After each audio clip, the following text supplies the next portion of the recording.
이 시대를 살아가는 사람들이 중요하게 여기는 것이 세 가지가 있습니다. 뭘까요? 그렇죠. 표면적으로는 돈, 열심 또는 성공 이런 거라고 말할 수 있을 겁니다. 그러나 본질적으로 말하면 이 시대를 살아가는 사람들이 중요하게 여기는 것은 열심, 실력, 결과라고 말할 수 있는 겁니다. 열심으로 실력을 만들고 실력으로 성공을 이루는 것, 이것이 이 시대 사람들이 중요하게 여기는 세 가지인 겁니다. 그러나 우리가 조금만 더 생각해보면 열심과 실력과 결과보다 사실은 훨씬 더 중요한 것이 있다는 것을 발견하게 됩니다. 먼저 열심보다 중요한 게 있습니다. 그것은 올바름입니다. 아무리 열심을 내도 그 열심 내는 일이 올바르지 않는다면 그건 잘못된 일이기 때문에 그렇습니다.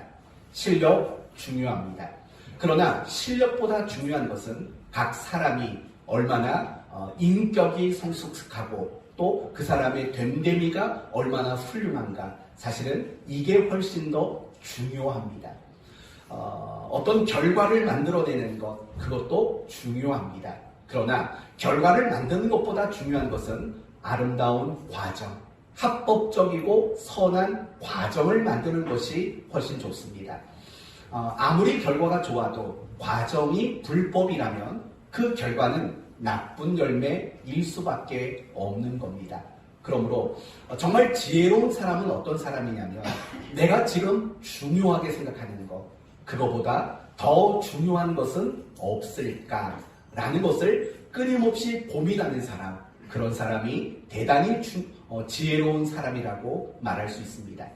아마 우리가 인생을 살다 보면 각자가 정말 중요하게 생각하는 무엇인가가 있을 겁니다. 그러면 여러분은 스스로에게 물으셔야 합니다. 그거보다 더 중요한 건 혹시 없을까? 이렇게 끊임없는 질문을 하며 살아가는 여러분이 되시기를 바랍니다. 오늘 본문 역시 마찬가지입니다.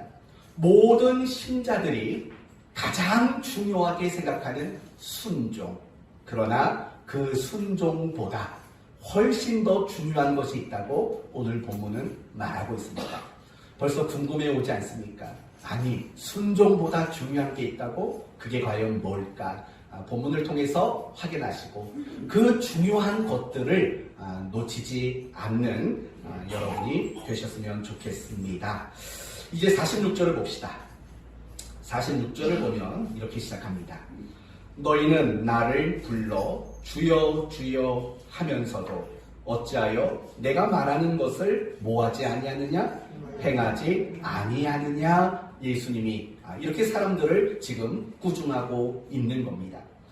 여러분, 말과 고백은 있다라는 겁니다. 주여 주여, 말과 고백과 진심은 있는 겁니다.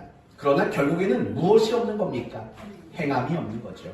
순종이 없다라고 예수님이 꾸중하고 있다라는 것입니다. 여기서 우리는 아주 중요한 한 가지를 알아야 합니다. 그것은 우리가 하나님을 향해서 고백하는 것도 중요하고 진심을 가지는 것도 중요합니다. 그리고 열심을 내는 것도 중요합니다. 그러나 훨씬 더 중요한 것이 있다면 그것은 순종이라는 겁니다. 우리의 고백이나 우리의 진심이나 또 우리의 그 어떤 열심보다도 하나님은 우리 모두에게 순종을 원하고 있다는 거예요. 오늘 본문과 같은 의미를 가지고 있는 마태복음 7장 21절을 보시면 이 이야기가 더 분명하게 소개가 됩니다. 나더러 주여 주여 하는 자마다 다 천국에 들어갈 것이 아니요 다만 하늘에 계신 내 아버지의 뜻대로 행하는 자라야 들어가리라. 이렇게 분명히 행하는 자라야 라고 말하고 있는 거예요. 맞아요. 하나님은 우리에게 그 무엇보다도 순종을 원하고 계세요. 그리고 이 순종을 원하시는 하나님의 이야기는 사무엘 선지자와 또 사울 왕의 대화를 통해서도 한 번 더 확인이 됩니다. 하나님은 사울 왕에게 아말렉과의 전쟁에서 승리하도록 하겠다고 약속을 주셨습니다. 보장을 주신 겁니다. 그리고 하나님의 약속대로 사울 왕은 아말렉과의 전쟁에서 대승을 거두게 됩니다. 그때 사울 왕이 이렇게 말을 합니다. 가장 좋은 곳으로 길갈에서 당신의 하나님 여호와께 제사하려고 양과 소를 끌고 왔나이다. 이렇게 말하는 겁니다. 왕이 말하는 겁니다. 가장 좋은 양과 소를 하나님께 번제를 드리려고 끌고 왔습니다. 이렇게 말합니다. 여러분, 이 말 속에는 고백이 있는 거고 진심이 있는 겁니다. 그렇죠? 고백과 진심과 열심이 있는 겁니다. 그때 사무엘 선지자는 이렇게 이야기를 합니다. 여호와께서 번제와 다른 제사를 그의 목소리 청종하는 것을 좋아하심과 같이 좋아하시겠나이까? 순종이 무엇보다 낫고 제사보다 낫고 듣는 것이 숫 양의 기름보다 나으니, 이렇게 얘기를 하는 거죠. 결국 이 사울 왕에게는 어떤 고백과 어떤 진심이라는 게 있었어요. 하지만 이 사울 왕에게는 가장 중요한 것이 없었다는 거예요. 그게 뭐죠? 하나님의 말씀을 듣고 내가 그 말씀대로 순종하고자 하니 그에게는 없었다는 거예요. 그 결과가 무엇입니까? 왕의 자리에서 이제는 쫓겨나게 될 것이라는 통첩을 듣게 되는 겁니다. 사랑하는 성도 여러분, 오늘 본문은 우리에게 먼저 이렇게 말합니다. 어떤 사람이 되라고 말합니까? 순종하는 사람. 말과 고백과 어떤 진심만 있는 사람 말고 순종이 있는 사람이 되라고 말하고 있는 거예요. 참 이 말씀이요, 우리 자신을 한번 잘 돌아보셔야 돼요. 가만히 생각해보면 우리 모습 속에서는 하나님을 향한 어떤 고백이라는 게 있어요. 하나님 사랑합니다. 또는 하나님 감사합니다. 고백이 있고 우리는 하나님을 향해서 진심이라는 걸 가지고 있어요. 그러나 막상 내 삶을 뒤돌아보면 고백도 있고 진심도 있지만 항상 무엇이 결핍되어 있는 상태냐면 순종이 없어요. 순종. 하나님은 살아계시지요. 하나님이 나와 함께 하시지요. 라는 고백과 진심이 있다고요. 나는 하나님을 사랑해요. 나는 하나님의 자녀예요. 라는 고백과 진심은 있어요. 하지만 우리는 순종을 나타내는 일에 대해서는 너무나도 게으르고 그 순종을 만들어내는 일에 대해서 너무 많이 외면하고 살아가고 있다는 거예요. 사랑하는 성도 여러분, 여러분의 그 고백이, 여러분의 그 진심이 나쁘다는 게 아니에요. 고백과 진심은 많을수록 좋아요. 그러나 중요한 것은 내가 고백하고 내가 진심을 드러내는 것만큼이나 우리가 순종하는 일들은 훨씬 더 중요하다는 것을 잊지 말아야 하는 거예요. 그렇다면 조금만 더 생각해 봅시다. 우리가 순종해야 되는 이유는 과연 뭘까요? 이걸 하나님의 입장에서 말한다면 하나님은 우리에게 순종을 요구하시는 이유가 뭘까요? 우리는 왜 순종해야 될까요? 하나님 입장에서는 왜 자꾸 우리에게 순종하라고 요구하고 있을까요? 혹시 하나님만 좋으라고 순종해야 될 걸까요? 사실은 그렇지 않습니다. 물론 우리가 하나님의 말씀대로 순종하며 살아가면 하나님은 기뻐하십니다. 하나님은 너무 좋아라 하십니다.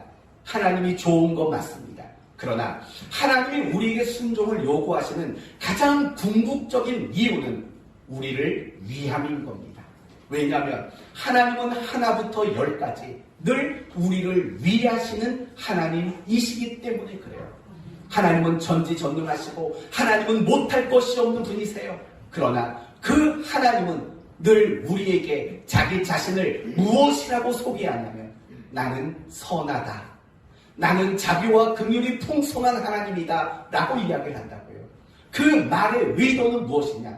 하나님은 우리를 항상 위하시는 그런 하나님이라는 것을 밝히기 위한 하나님의 자기 고백이라는 거예요. 우리가 순종해야 되는 이유, 하나님이 우리에게 순종을 요구하는 이유, 사실은 우리 자신을 위하기 때문이라는 거예요. 이 부분을 여러분에게 세 가지로 말씀을 드리겠습니다. 도대체 나의 어떤 것을 위함일까? 첫째, 우리가 행복해지기를 위해서 하나님은 우리에게 순종을 요구하고 있는 겁니다. 사랑하는 성도 여러분, 여러분은 행복이 어디에서 시작된다고 생각하십니까? 여러분은 행복이 어디에서 나온다고 생각하십니까? 대부분의 사람들은 어떤 것을 소유하는 것에서 행복을 누린다고 생각합니다. 예를 들어 봅시다. 돈을 많이 소유하는 것, 또는 좋은 집을 소유하는 것, 또는 좋은 환경을 소유하는 것, 좋은 자동차를 소유하는 것, 이런 것들이 우리를 행복하게 만드는 결정적인 근거라고 생각을 많이들 합니다. 그러나 사실은 그렇지 않습니다. 행복하게 만드는 게 아닙니다. 만약에 소유가 우리를 행복하게 만든다면 부자는 가난한 사람보다 항상 행복해야 합니다. 좋은 집에 사는 사람은 좋지 않은 집에 사는 사람보다 더 행복해야 맞습니다. 그러나 그렇습니까? 그렇지 않습니다. 도리어 가난한 사람이 부자보다 행복할 때가 많습니다.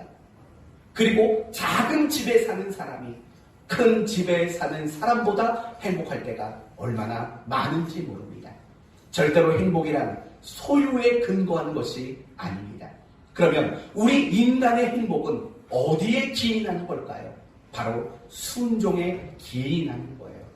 인간은 하나님의 말씀대로 순종하며 살아갈 때 비로소 행복할 수 있다는 거죠. 왜 그러냐고요? 이유는 간단해요. 하나님이 인간을 처음 창조하실 때부터 그렇게 창조하셨기 때문이에요. 하나님의 말씀대로, 하나님의 뜻대로 그렇게 순종할 때 행복할 수 있는 그런 존재로 하나님은 우리 인간을 창조하셨기 때문이라는 거죠. 아담과 하와를 생각해 보십시오. 아담과 하와는 이 땅을 살아가는 그 누구보다도 행복을 보장받았고 가장 완벽한 행복을 누릴 수 있는 그 모든 조건을 갖춘 사람이에요. 아마도 아담과 하와야말로 가장 행복했던 인생을 살 수 있는 사람들이었을 거라고요. 그러나 그들이 어느 한순간에 모든 행복을 잃게 되고 말아요. 왜 그들은 행복을 잃었을까요? 환경이 바뀌었을까요? 그들에게 주어진 현실이 달라졌기 때문일까요? 아닙니다. 에덴 동산이라는 환경과 현실은 여전히 동일했습니다. 그러나 단지 그들은 불행해졌습니다. 이유가 뭘까요? 그들은 선악을 알게 하는 나무의 실과를 따먹지 말라는 하나님의 말씀에 순종하지 않았기 때문입니다. 인간이 불행해지는 가장 본질적인 이유는 하나님의 뜻대로 살지 않기 때문인 거예요. 하나님의 말씀대로 살지 않기 때문에 인간은 불행해진다는 사실을 우리는 잊지 말아야 합니다. 이스라엘 백성들을 생각해 보십시오. 하나님은 그 이스라엘 백성들을 자기 백성으로 선택하셨어요. 그리고 그들을 애굽 땅에서 해방해 내셨고 광야 40년의 여정을 마치고 약속의 땅, 축복의 땅, 가나안 땅으로 그들을 인도하여 드렸어요. 그럼 생각해 보십시오. 젖과 꿀이 흐르는 땅이에요. 약속의 땅이고 축복의 땅이에요. 그 땅에 들어간 이스라엘은 행복할 수 있었을까요? 하나도 행복하지 못했어요. 이유가 뭐예요? 그들은 그 약속의 땅이며 축복의 땅에 들어가서도 하나님의 말씀대로 살지를 않았거든요. 사사기의 말씀을 보면 늘 이렇게 표현하고 있어요. 자기 소견에 옳은 대로 살았다. 이렇게 이야기를 한다고요. 그들은 하나님의 뜻대로 산 것이 아니고 그들은 하나님의 말씀대로 산 것이 아니고 자기 소견에 옳은 대로 그렇게 그들은 살아갔기 때문인 거예요. 그래서 그들이 아무리 약속의 땅, 축복의 땅에 들어갔어도 그들은 행복을 누리지 못한 거예요. 무엇이었기 때문에요? 하나님의 말씀과 하나님의 뜻에 대한 순종이 없었기 때문이에요. 그래서 시편 1편은 이렇게 말하죠. 아시는 분은 같이 한번 해볼까요? 복 있는 사람은 악인의 꾀를 쫓지 아니하고 죄인의 길에 들어서지 아니하며 오만한 자의 자리에 앉지 아니. 그 다음 뭐죠? 오직 여호와의 율법을 즐거워하여 그 율법을 주야로 모하는 자다, 묵상하는 자로다 라고 말한다고요. 여러분, 성경에서 말하는 복은 여러분이 생각하는 돈이 많아지고 무병장수하고 이걸 말하는 게 아니에요. 성경이 말하는 복의 본질은 행복한 상태를 말하는 거예요. 시편 1편 1절에 나오는 복 있는 사람이라는 것도 행복한 사람은 이라는 뜻이 훨씬 더 가까운 단어예요. 그러면 행복한 사람이 뭐라고 말합니까? 악인의 꾀, 죄인의 길, 오만한 자의 자리라고 말해요. 결국 이 세 가지 표현은 다 뭐냐면 자기 소견에 오른 대로예요. 다 내 뜻대로, 내 욕심대로, 내 생각대로 살아가는 사람이 아니라고 말하죠.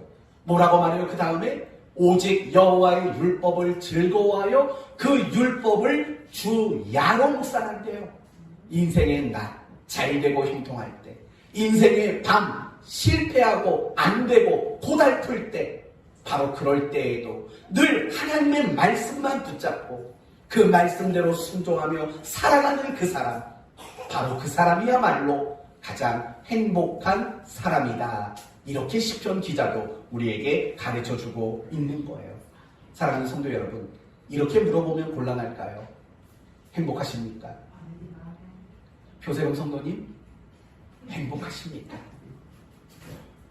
왜 이렇게 순한 맛이 돼서 오셨어요? 네, 행복하시답니다. 여러분은 모두 다 행복하십니까? 만약에 여러분 가운데 나는 그다지 행복하지 않습니다 라고 생각하는 분이 계신다면 여러분 자신을 진지하게 돌아보셔야 돼요. 나는 하나님의 뜻대로 살고 있는지, 나는 하나님의 말씀대로 살아가려는 마음을 품고 있는지 이걸 생각해 보셔야 돼요. 만약에 여러분이 행복하지 않다면 그 확률이 높아요. 하나님의 뜻과 상관없고 하나님의 말씀대로 순종하는 일에 무관심하게 살기 때문에 우리는 참 행복을 누리지 못하는 거죠. 하나님이 왜 우리에게 순종을 원하신다고요? 우리가 행복한 삶을 살기를 바라시기 때문인 거예요. 두 번째는 하나님이 우리에게 순종을 요구하는 이유는 하나님을 경험하도록 만드시기 위함이에요. 뭐라고요? 하나님을 경험하도록 만드시기 위함이지요. 성도 여러분, 우리가 신앙생활을 하면서 하나님의 어떠함들을 경험하지 못하면 사실은 우리는 신앙생활이 참 힘들고 재미없게 돼요. 내가 하나님이 어떤 분인가를 경험하는 신앙생활을 한다면, 체험이 있고 경험이 있는 신앙생활을 한다면 사실은 우리의 신앙생활은 굉장히 재미있어요. 예를 들면 이런 거죠. 내가 하나님 앞에 기도를 했더니 하나님이 정말 응답해 주시고 어떤 결과물들을 주시는 것을 내가 경험해 보면은요, 기도하는 게 좋아요. 기도할 마음이 들어요. 예배를 드리는데 내가 가지고 있었던 모든 두려움과 염려들이 사라지는 것을 경험하게 되면 예배라는 것이 더 기다려지고 예배를 원하는 마음들이 들게 돼요. 그러나 반대로 내가 기도하는 자리에 있지만, 내가 예배 드리는 자리에 있지만, 내가 찬송하는 자리에 있지만, 내가 신앙생활을 하고 있지만 그 속에서 하나님의 어떠한 것들을 경험하지 못하고 신앙생활을 하게 된다면 우리의 신앙생활은 참 버겁고 재미없다고 느껴지는 순간들이 얼마나 많은지 몰라요. 설교 시간도 마찬가지인 것 같아요. 어떤 분들에게는 설교 시간이 지루하고 재미없는 시간일 수도 있어요. 하지만 어떤 분들에게는 설교 시간이 정말 기다려지고 정말 꿀송이처럼 느껴지는 그런 시간일 수도 있는 거죠. 이유의 차이는 뭘까요?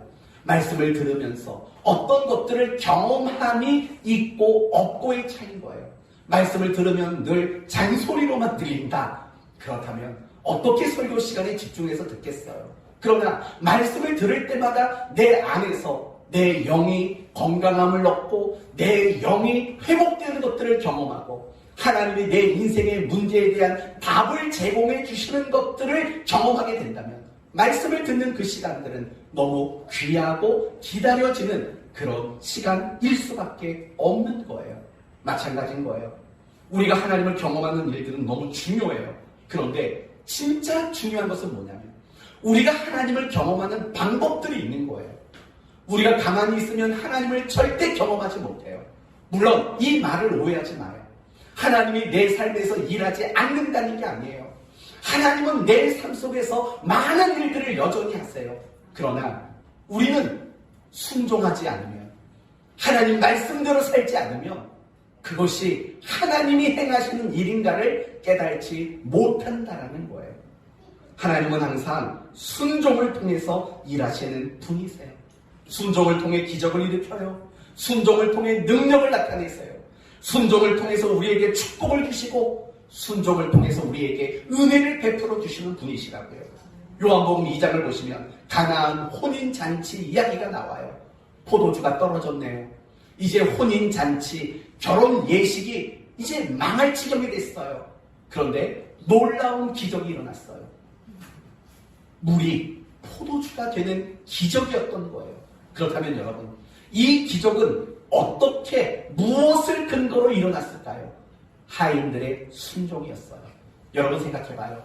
그 항아리에다가 물을 채워라 해놓고 예수님이 그 하인들에게 뭐라고 말하냐면 떠다 나눠주랍니다. 여러분 같으면 그 맹물을 떠다 주겠어요? 포도주라고 맹물을 떠다 줄 수 있겠냐고요. 근데 하인들은 뭐 어쩔 수 없죠. 하라니까 해야죠. 그 물을 떠다 주는 순간 그 물이 결국은 포도주로 바뀌게 되는 거죠. 그 하인들의 순종이 기적을 만들어내게 되었다는 거예요. 출애굽 사건도 한번 생각해 보세요. 하나님은 이스라엘 백성들을 해방시키고 그것을 위해서 모세를 불렀다고요. 모세를 통해 10가지 재앙을 내리게 하셨고 홍해 바다를 갈라 마른 땅이 되도록 건너갔다고요. 이 놀라운 능력은 어디에서 나왔습니까? 모세의 순종에서 나왔다라는 사실을 알고 계십니까? 항상 순종이 하나님의 능력을 경험하도록 만드는 근거가 되는 거예요. 또 베드로를 생각해봐요. 밤이 맞도록 고기를 잡지 못했어요. 그러다 예수님의 말씀대로 순종했을 때 그물이 찢어질 정도로 고기를 잡았다고요. 놀라운 축복을 경험한 거예요. 그 축복의 근거가 어디에 있을까요? 하나님 말씀에 순종함에 그 축복의 근거가 있는 거라고요. 어디 그뿐이에요? 10명의 문둥병자들을 생각해봐요. 10명의 문둥병자들은 모두가 고침받는 은혜를 경험했다고요. 어떻게 그런 은혜를 경험했을까요? 너희 몸을 제사장에게 보이라 라는 말에 순종했을 때 그 문둥병이 고침을 받게 되는 은혜를 경험하게 되었다라는 겁니다. 마찬가지인 거예요. 항상 하나님이 우리에게 순종을 요구하시는 것은 하나님의 기적과 능력과 축복과 우리에게 은혜 주심을 경험하도록 하시기 위해서 우리에게 순종을 요구하고 있는 거예요. 이제 여러분에게 또다시 묻습니다. 여러분은 신앙생활 속에서 하나님의 기적을 경험하십니까? 하나님의 능력을 경험하십니까?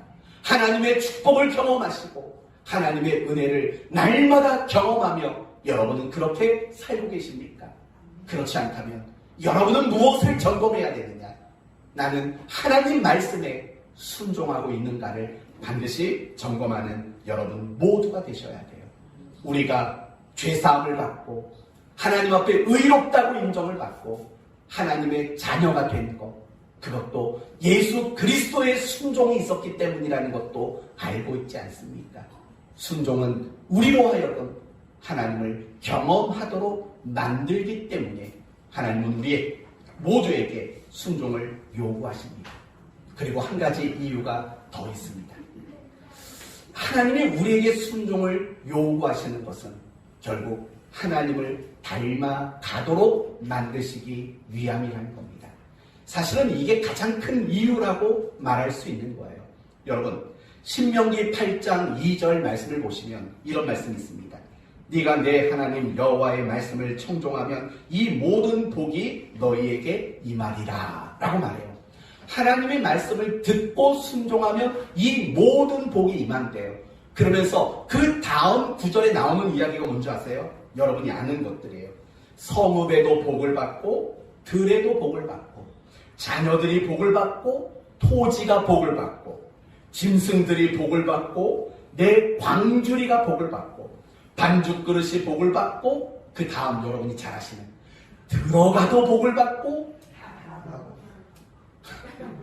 그래 참 기가 막히다고요. 이런 걸 보면 나 들어가도 복을 받고 나가도 복을 받고 적군을 이기게 하시고 네 창고가 복을 받고 내 손으로 하는 모든 것이 복을 받으리라 이런 말씀이 나와요. 이런 복 받기를 바랍니다. 근데 그 다음 구절에는 정반대 이야기가 나와요. 이런 말이 나와요. 네가 만일 내 하나님 여호와의 말씀을 순종하지 아니하여 내가 오늘 내게 명령하는 그 모든 명령과 규례를 지키지 아니하면 이 모든 저주가 너희에게 임할 것이다 라고 말해요. 그러면서 아까 말했던 네 성읍에도 저주가 임할 거고 들에도 저주가 임할 거고 나가도 저주를 받을 것이고 들어와도 저주를 받을 것이다. 온통 저주의 얘기 뿐이에요. 그러니까 결국 신명기 8장의 말씀은 28장의 말씀은 이런 거죠. 복과 저주의 선언인 거예요. 그러니까 결국 복을 주겠다, 저주를 내리겠다 이렇게 말씀하시는 이유는 뭐예요? 바로 순종을 요구하기 위해서예요. 성경은요 항상 순종하면 복을 주겠다고 말해요. 왜 그렇게 복을 제시하면서까지도 우리에게 순종을 요구하실까요? 이유는 간단해요. 그 순종 때문에 어떤 물질적 복을 얻는 것이 목적이 아니라 우리가 하나님의 뜻대로 우리가 하나님의 말씀대로 순종하다 보면 결국은 우리의 모습이 누구를 닮을 수밖에 없냐면 하나님을 닮아갈 수밖에 없기 때문이라는 거예요. 사랑하는 성도 여러분, 성경이 뭐라고 생각하십니까? 다르게 묻습니다. 성경은 무엇으로 기록되었죠? 하나님의 감동으로 기록된다고 말씀을 하고 있다고요. 아니, 성경이 하나님의 감동, 성령의 감동으로 기록됐다는 뜻은 무슨 말입니까? 하나님이 자기 자신을 나타내고 자기 자신을 알려주는 책이 바로 성경이라는 거예요. 그래서 우리가 성경의 말씀을 듣고 우리가 그 말씀에 순종할수록 우리는 하나님을 닮아가게 되는 거죠. 그게 제일 큰 복 아닐까요? 세상에서 부자가 좀 됐다. 세상에서 좀 오래 살았다. 세상에서 사업이 좀 잘 됐다. 이건 큰 복이 아니에요. 그건 잠깐 있다 없어질 거라고요.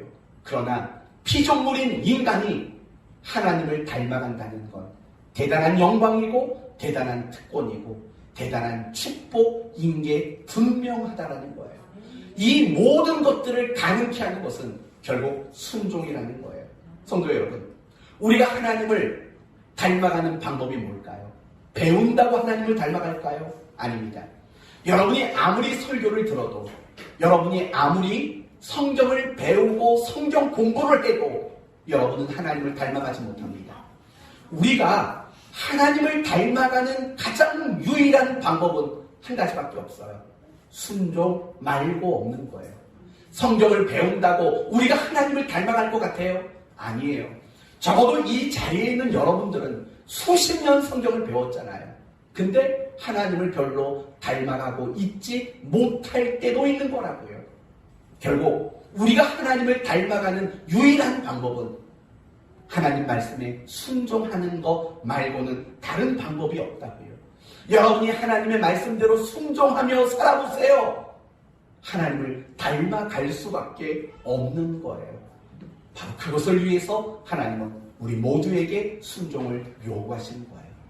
하나님은 우리에게 순종을 요구하는 건 단지 자기가 기쁘고 자기만 좋으려는 게 아니에요. 그 이상, 그거보다 먼저 하나님은 우리를 위해서 우리에게 순종을 요구하는 거죠. 행복하라고. 그쵸? 행복하라고. 그리고 그 다음은 뭐예요? 하나님을 경험하라고.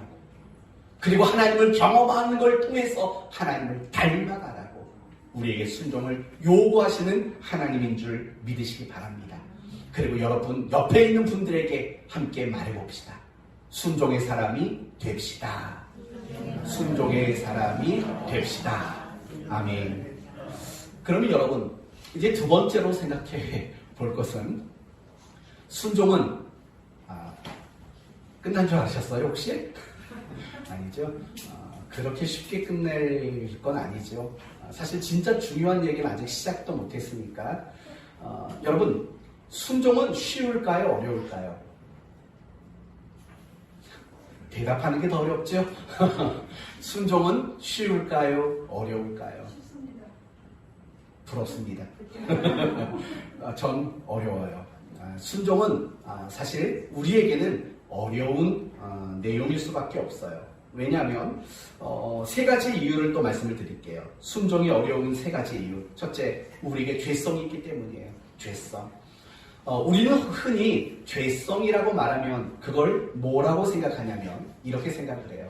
죄를 짓고자 하는 성향. 이걸 우리는 죄성이라고 생각해요. 물론 맞아요. 그러나 죄성의 가장 중요한 핵심은 뭐냐면 결국 이런 거예요. 내가 중심이 되는 거예요. 항상 내가 중심이 되고, 그래서 자기 소견에 오른 대로, 아까 말씀드렸던 내가 원하는 삶, 내가 옳은 대로 살아가고자 하는 성향, 그게 바로 죄성의 본질인 거예요. 그렇기 때문에요, 우리는 내가 원하는 것을 추구하는 중심 사고를 가졌기 때문에 우리는 하나님의 뜻대로, 하나님의 말씀대로 살아가는 게 여간 어려울 수밖에 없는 거예요. 하나님이 우리에게 요구하는 순종의 내용들은요, 세상 사람들이 살아가는 방식과 달라요. 아니, 더 정확히 말하면 세상 사람들이 살 수 없는 그들보다 높은 수준의 것을 우리에게 요구하기 있기 때문이에요. 예를 들면 이런 거죠. 세상 사람들은 마음에 안 들면 미워하면 돼요. 원수를 미워하면 돼요. 그러나 하나님이 우리에게 요구하는 순종의 내용들은 다 뭐냐면 원수를 사랑하랍니다. 세상 사람들과 다른 거죠. 큰 차이가 있죠. 큰 수준의 갭이 있는 거죠. 세상 사람들은 내가 누군가에게 공격을 당하면 복수해요. 오른밤을 맞으면 오른밤을 친다고요. 그런데 하나님이 우리에게 요구하는 건 뭐냐면 오른밤을 맞으면 왼뺨도 돌려드려요. 복수하지 말라고 이야기를 한다고요. 세상 사람들은 자식을 정말 성공하고 출세하는 사람으로 키운다고요. 그런데 하나님은 우리 믿는 부모들에게 뭐라고 말하냐면 하나님의 말씀대로 키우라고 말해요. 하나님의 말씀대로. 뭐 극단적인 예를 든다면 세상 사람들은 뭐 일요일에도 가서 공부해야 돼요. 오늘 예배 나올 때 보니까요, 아이들이 학원에 가서 공부하려고 같이 엘리베이터를 타더라고요. 그러나 우리 믿는 사람들은 어때요? 예배 드리는 게 중요해. 아까 우리 주성도 성도님 기도했죠? 주일 성수. 그 기도를 했는데 공부 멈춰. 가서 예배 드려. 우리는 그렇게 키워야 된다고요.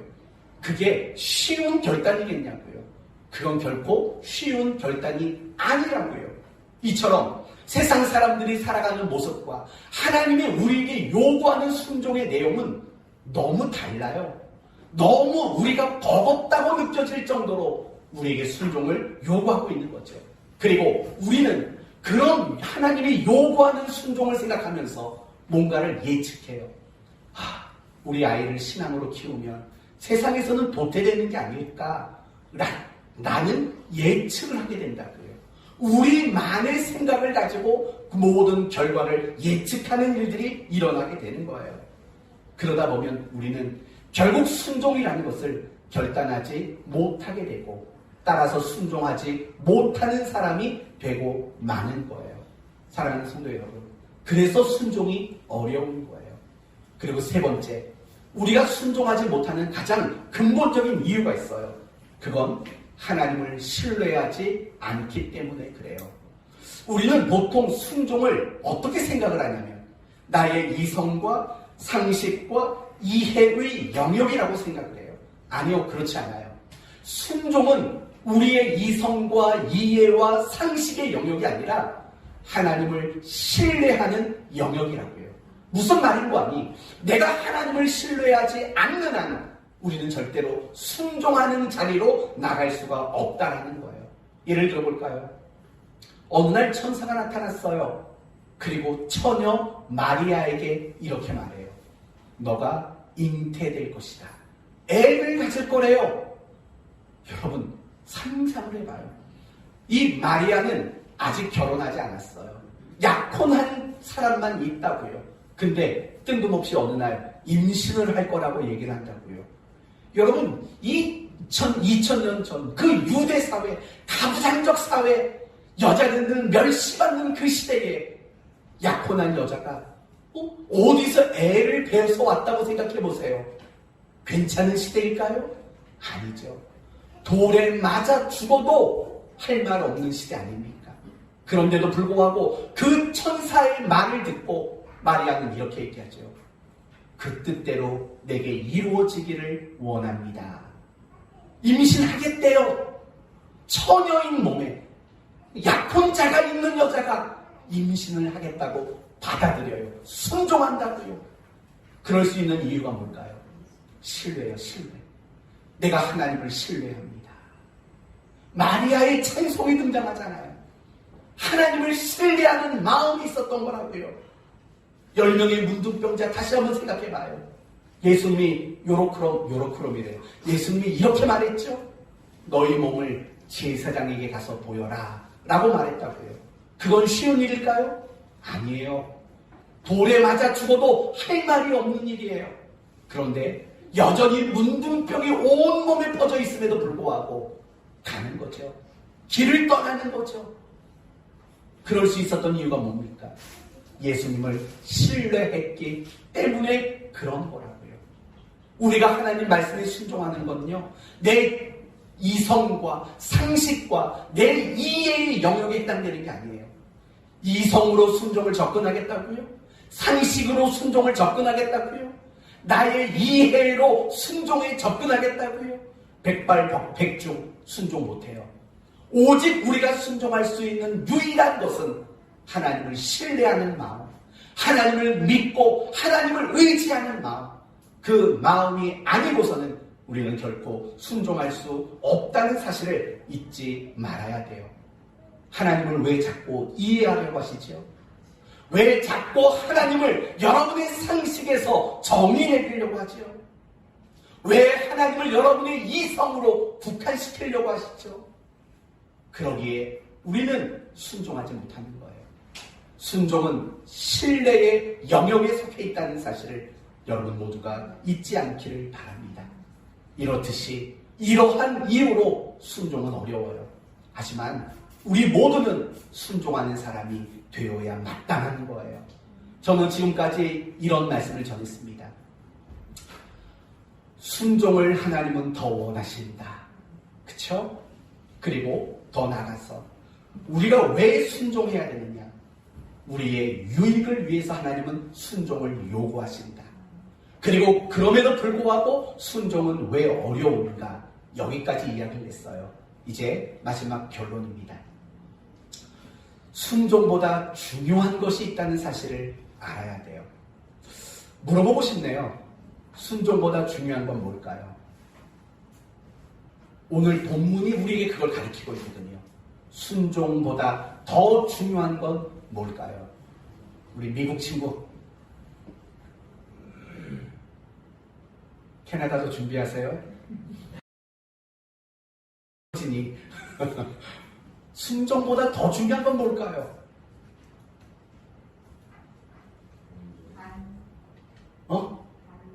반석. 그래. 그 반석이 맞긴 맞는데 그 반석이 뭐냐고 묻는 거죠.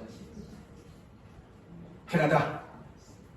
서진아, 순종보다 중요한 건 뭘까요? 왜 웃어요? 가장 흡사한 말을 했는데요.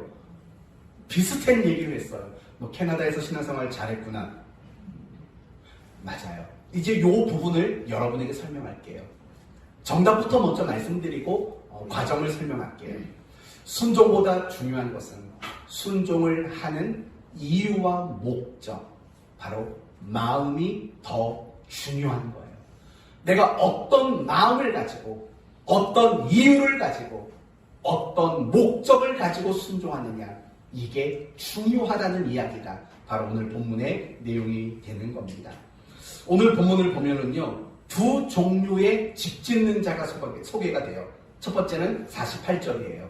집을 어디에다 지었답니까? 깊이 파고 주추를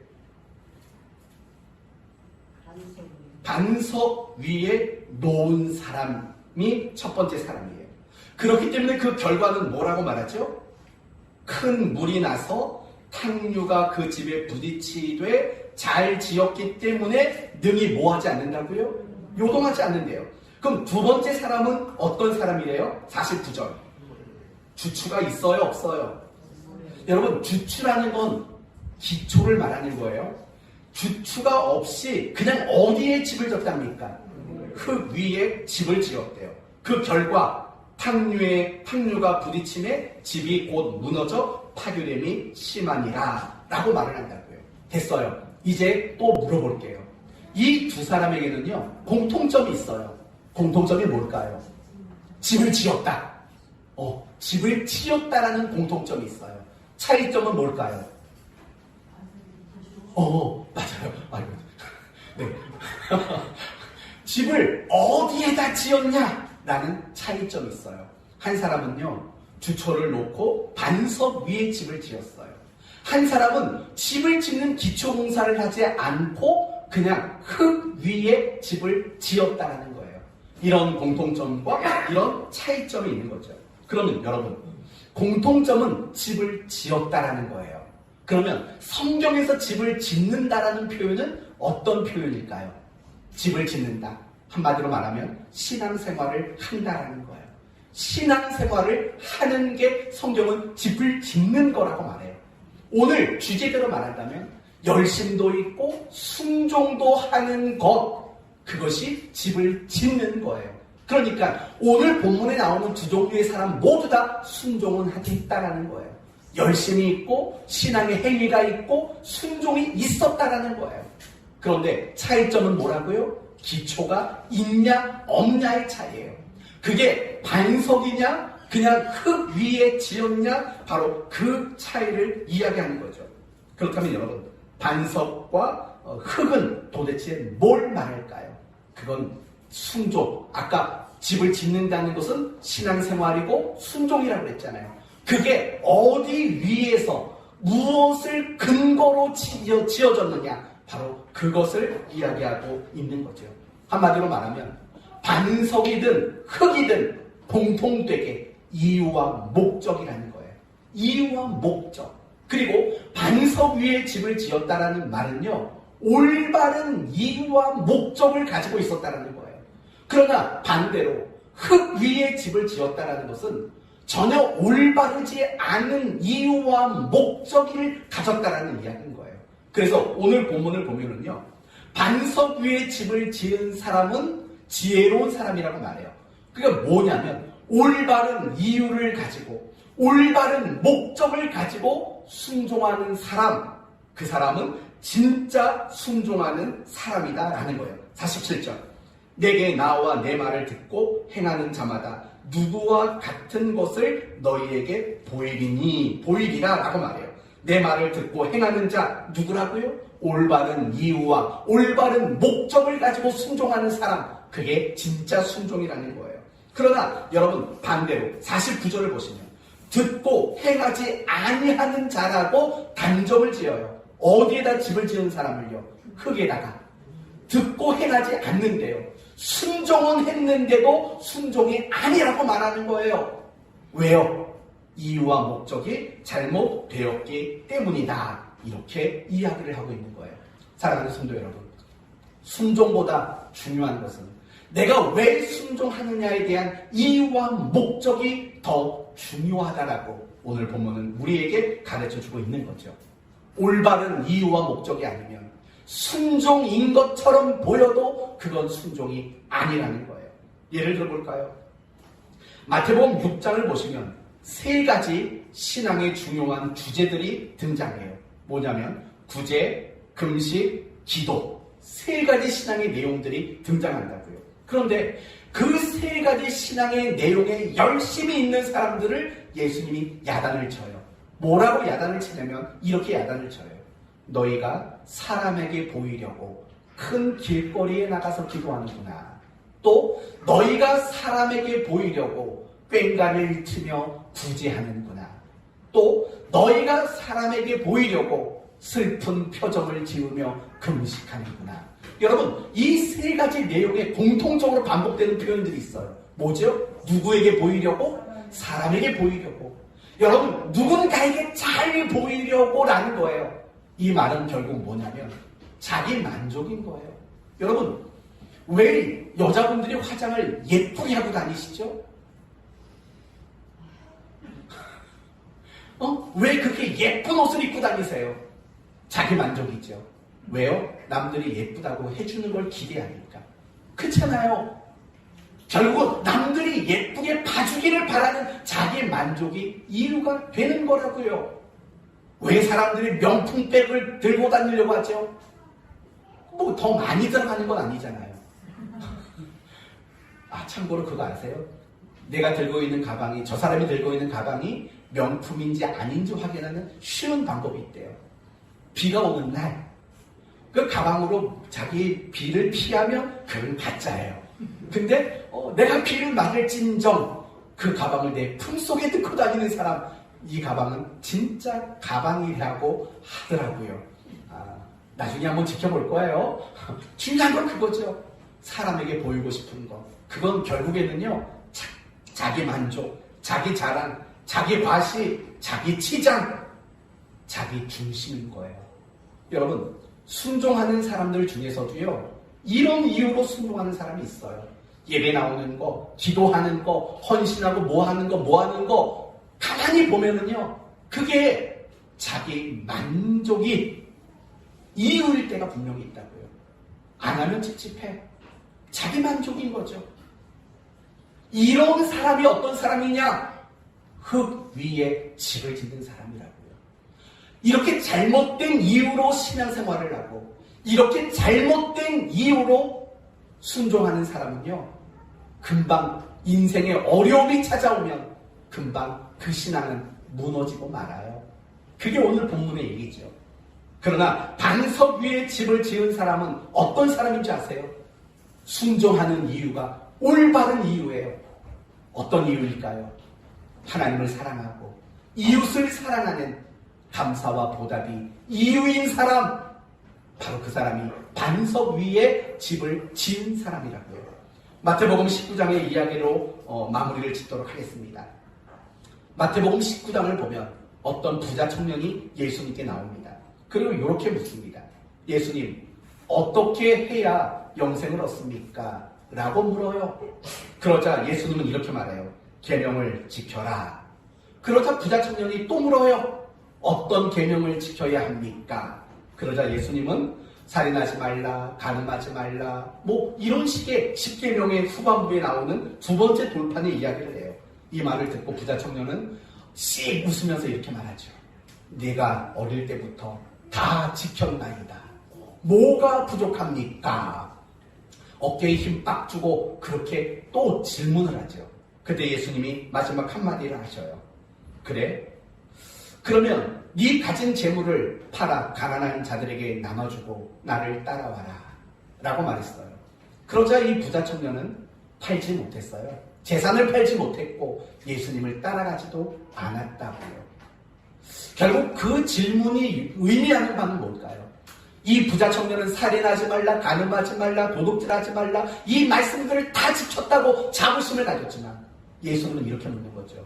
그게 하나님 사랑에서 한 일이니? 그게 정말 이웃을 사랑하는 마음에서 그 일을 한 거니? 너 스스로 만족하려고 한 거잖아. 너 스스로 남들한테 내비치려고 한 거잖아. 예수님은 그렇게 지적을 했다고요. 바로 흙 위에 집을 지은 사람이었던 거예요. 반석 위에 집을 지은 사람 어떤 사람인 줄 아세요? 내가 신앙생활을 하는 이유가 하나님을 사랑하기 때문이에요.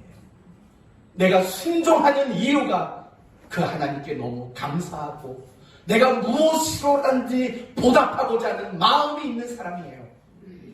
바로 그 사람이 반석 위에 집을 지은 사람이라고 가르쳐주고 있는 거예요. 사랑하는 성도 여러분, 여러분은 지금 집을 짓고 있는 사람들이에요. 예배 나왔잖아요. 기도도 하고 찬송도 하잖아요. 말씀도 읽고 묵상도 하잖아요. 집을 짓고 있어요.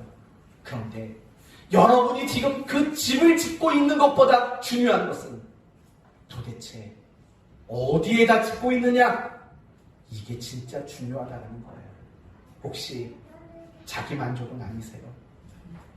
혹시 자기 자랑, 자기 과시, 라는 흙 위에 집을 짓고 있는 건 아니세요? 그러지 말라는 게 오늘 말씀입니다. 하나님을 사랑하기 때문에, 내 이웃을 사랑하기 때문에, 하나님 사랑, 이웃 사랑을 근거로 감사와 보답을 나타내기 위해 오직 그 이유와 오직 그 목적만이 신앙생활과 순종의 이유이고 목적이 될 때 바로 그 사람이 반석 위에 집 지은 사람이다, 이렇게 말하는 거예요. 하나님은 우리 모두에게 순종을 원하십니다. 여러분 행복하라고, 여러분이 하나님을 경험하라고, 여러분이 하나님을 닮아가라고. 물론 어려워요. 그러나 우리는 하나님께 순종하는 자가 되어야 돼요. 그리고 순종보다 더 중요한 것은 내가 순종하는 이유가 자기 만족이 아닌 하나님 사랑, 감사와 보답, 그런 올바른 마음을 가지고 순종하는 일, 그게 더 중요한 일이라고 말씀해 주셨습니다. 이 한 주간 반석 위에 집을 짓는, 그래서 인생의 풍랑이 몰아쳐와도 결코 무너지지 않는 여러분 되시기를 예수 그리스도의 이름으로 축원드립니다. 아멘. 기도합시다. 하나님 감사합니다. 오늘 말씀을 통해서 순종이 왜 중요한지를 봤습니다. 그러나 순종보다 더 중요한 것이 순종하는 이유와 목적이라고 말씀해 주셨습니다. 하나님, 우리는 혹시 흙 위에 집 짓는 자는 아닙니까? 자기 자랑, 자기 만족, 자기 중심, 만약에 이런 이유라면 우리는 흙 위에 집 짓는 자입니다. 그러나 하나님 사랑, 이웃 사랑, 감사와 보답이 이유라면 우리는 지금 반석 위에 집을 짓고 있습니다. 우리 사랑하는 성도들, 더 이상 흙 위에 집 짓는 자 되지 말게 하시고 반석 위에만 집을 짓는 자가 되게 하시옵소서. 예수님의 이름으로 기도 올리옵나이다. 아멘.